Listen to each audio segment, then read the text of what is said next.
สบายดีทุกคนมื้อนี้พ่อแฟดได้โตสัตว์ใหม่มาเนาะโตเงินไผเคยเลี้ยงได้ทุกคนเอาหยังให้มันกินได้เนาะอันนี้พ่อแฟดเอาข้าวเหนียวมันกินข้าวเหนียวสนมถือว่ากินดีดีน่ารักทุกคนผมได้จับได้เดี๋ยวจะส่งคลิปให้เบิ่งเด้อถ้าตามหลังเนาะถือว่าสบายผมได้จับได้ขึ้นคนใดเนาะแต่ว่าอันนี้แม่นตัวอ้นเด้อทุกคนบ่ได้แม่นตัวเงินเนาะอันนี้รูปอ้นที่เฮาถ่ายไว้ก็เลยมาให้ทุกคนได้เบิ่งเนาะ สำหรับท่านใดที่สนใจจากใดเมนให้ทักทางข้อความได้เด้อบ่ต้องคอมเมนต์เพราะว่าคอมเมนต์ก็จะเฮ็ดให้มิจฉาชีพดึงเฮาไป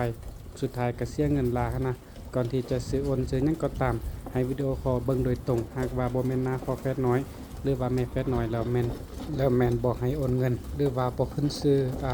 ทาง